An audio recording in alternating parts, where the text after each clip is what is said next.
Bismillahirrahmanirrahim. Exercise 5.1 question number 29. Question number 29 students हम किस तरह से करेंगे कि थोड़ी देर पहले भी हमने सीखा था कि middle term break method use कर रहे हैं हम इन क्वेश्चंस के लिए।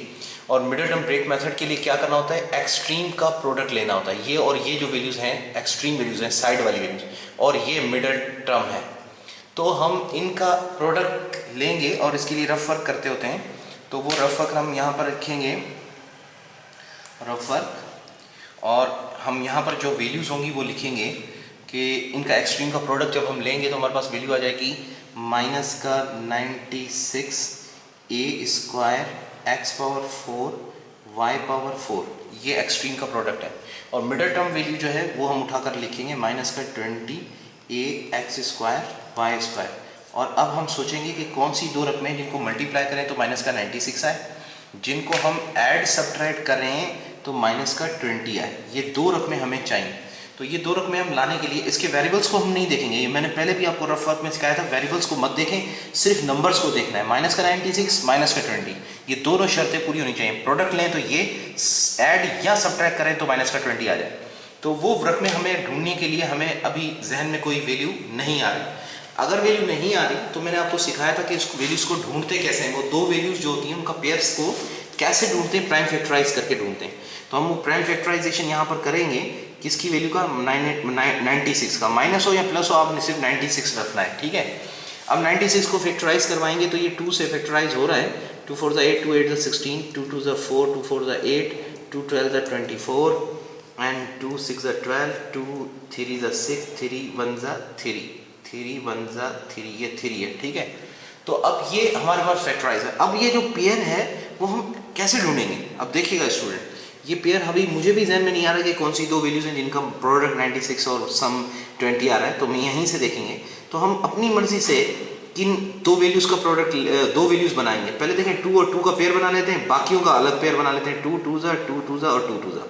तो ये 2 2 4, एक ही आ गया 4, दूसरा मल्टीप्लाई 2 2 4, 4 2 8, 3 24, तो 24 हो गया। अब 24 को जब 4 से आप मल्टीप्लाई करते हो तो 96 आएगा ही आएगा। मल्टीप्लाई में तो वही का वही आएगा, भले आप कोई भी फैक्टर किसी के साथ भी पेयर बनाएंगे ना तो वो 96 तो आएगा ही आएगा, ठीक है। और सम हम चेक करेंगे तो 24 को अगर 4 माइनस करवा दो तो 20 आ सकता है। ऐड करवाने से तो 28 हो जाएगा, लेकिन अगर 24 में से 4 माइनस हो जाए तो 20 आ जाएगा। तो अब हमने साइनें चेक करनी है। अब यहाँ पर जो रकम आ रही है माइनस का 96 आ रहा है, तो प्रोडक्ट के अंदर अगर हम ये जो प्रोडक्ट है अगर हम इसमें दोनों माइनस लेंगे तो भी प्लस हो जाएगा, माइनस माइनस प्लस, दोनों प्लस लेंगे तो भी मल्टीप्लाई में प्लस प्लस प्लस होता है स्टूडेंट। तो जब यहाँ पर वैल्यू माइनस की आ जाए ना तो याद रखें स्टूडेंट, एक वैल्यू प्लस की एक माइनस की रखनी पड़ेगी। अब एक प्लस की एक माइनस की, तो किसको प्लस का रखें किसको माइनस का, तो हम यहाँ पर देखेंगे कि वैल्यू जो है वो माइनस की है तो ग्रेटर वैल्यू माइनस देंगे, क्योंकि जब हम एडिशन करते हैं तो different sign, different greater digit की साइन आती है। तो हमारे पास आंसर में माइनस चाहिए तो ग्रेटर डिजिट्स को हम यानी 24 को माइनस दे देंगे, तो उससे हमें वो दो रकमें मिल जाएंगी। देखिएगा कैसे, मिसाल के तौर पर अगर हम माइनस का 24 रख रहे हैं और यहाँ पर प्लस का 4 रख रहे हैं, तो जब हम इसकी एडिशन करेंगे तो डिफरेंस साइन डिफरेंस आएगा 20, और 20 आने के बाद ग्रेटर डिजिट की वैल्यू आएगी। देखें 20 आ गया और 20 आने के बाद ग्रेटर डिजिट, इनमें से कौन सा ग्रेटर है, 24, इसकी साइन आएगी माइनस का 20 और ये वाली शर्त पूरी हो जाएगी। और जब इनको मल्टीप्लाई करवाएंगे माइनस का 24 मल्टीप्लाई बाय प्लस का 4, जब ये मल्टीप्लाई होंगे तो प्लस माइनस माइनस आ जाएगा इज इक्वल्स टू माइनस, और 24 4 96 आ जाएगा। यानी ये दोनों शर्तें पूरी हो गई। इसका मतलब है कि हमें वो दो वैल्यूज मिल गई हैं जो हमें रिक्वायर्ड है। कौन सी, एक 24 चाहिए, एक है माइनस का 24 और दूसरा है प्लस का 4। अब हम इन दोनों को थोड़ा दूर लिखने की वजह यह है कि जो मिडिल टर्म के जो वेरिएबल्स होते हैं वो इनके साथ अटैच करने हैं। तो पिछली दफ़ा भी मैंने आपको बताया था। तो अब जो भी मिडिल टर्म के वेरिएबल्स हैं यानी a x square y square, ये हमने इसके साथ अटैच कर दिया, और यहाँ पर भी a x square y square attach कर दिया। अब ये वो दो वैल्यूज़ हैं जिनको अगर आप मल्टीप्लाई करोगे तो पूरा देखिएगा माइनस का 96 a square x power 4 y power 4 बनेगा अगर इनको मल्टीप्लाई कराएं। और अगर इनका सम लें तो बाकायदा minus 20 a x square y square ही आएगा। आप भले चेक करें। तो यानी ये दो शर्तें पूरी हो गई तो समझो मिडिल टर्म ब्रेक हो गई। अब हमने इसकी मिडिल टर्म ब्रेक कर दी है, तो अब हम इसका स्टेप क्या करेंगे, एक्सट्रीम वैल्यूज तो वही आएगी, a x power 4, extreme values वही आएगी।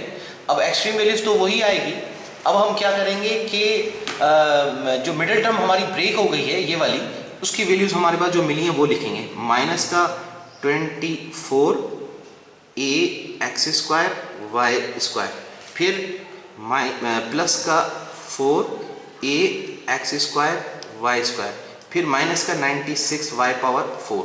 ये हमारे पास वैल्यू आ गई। अब स्टूडेंट्स हम इसको कैसे हल करेंगे? नेक्स्ट स्टेप ये होता है कि जो दो टर्म्स होती हैं शुरू की, इनको कॉमन और इसमें से भी कॉमन लेना होता है। तो इन दोनों के अंदर कॉमन a स्क्वायर, इसमें a है तो छोटी वैल्यू कॉमन ली जाती है, a कॉमन आ जाएगा। यहाँ पर x पावर 4 और यहाँ पर x स्क्वायर है तो x स्क्वायर कॉमन आ जाएगा, और कोई वैल्यू इन दोनों में कॉमन नहीं है तो हम ब्रैकेट देंगे। अब हमें ये वैल्यू बनानी तो a स्क्वायर तो बाहर मौजूद नहीं है, ये चाहिए a स्क्वायर, सिर्फ यहाँ पर a मौजूद है तो हम यहाँ लिखेंगे a, तो मल्टीप्लाई में पावर ऐड होकर a स्क्वायर आ जाएगा। अब x पावर 4 लाने के लिए हमें x स्क्वायर यहाँ लिखना पड़ेगा। जब ये रकम इससे मल्टीप्लाई होगी तो a स्क्वायर x पावर 4 आ जाएगा। अब माइनस का 24 चाहिए, 24 नहीं है, a बाहर है, x स्क्वायर बाहर है, y स्क्वायर नहीं है तो हम यहाँ y स्क्वायर लिख देंगे।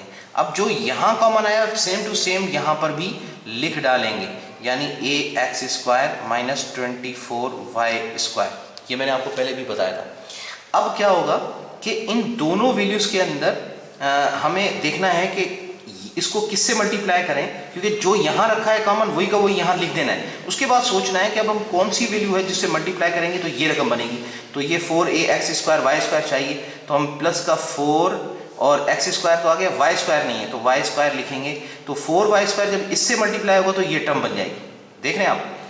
अच्छा, और प्लस का 4, अच्छा अब प्लस का 4y स्क्वायर जब इससे मल्टीप्लाई होगा तो plus minus minus 4 24 96 y square, और ये वाई स्क्वायर वाई पावर 4 हो जाएगा, ये वाई पे स्क्वायर है, ठीक है। तो अब ये देखें ब्रैकेट्स के अंदर जब एक जैसा आ जाए तो बाहर वालों को एक ब्रैकेट मिल जाती है तो ये फैक्टराइज हो जाएगा। अब ये देखिए a एक्स स्क्वायर प्लस का 4y स्क्वायर, ये बाहर वाली जो ब्रैकेट से बाहर वैल्यूज हैं इन दोनों को हमने एक ब्रैकेट दे दी, और ये जो ब्रैकेट्स के अंदर एक जैसी हैं इनको एक ही ब्रैकेट मिलेगी, a एक्स स्क्वायर माइनस का 24y स्क्वायर, और ये फैक्टराइज हो गया question middle term break method से। स्टूडेंट समझ आया? मिडिल टर्म ब्रेक मेथड से हमने इसको फैक्टराइज किया लिया।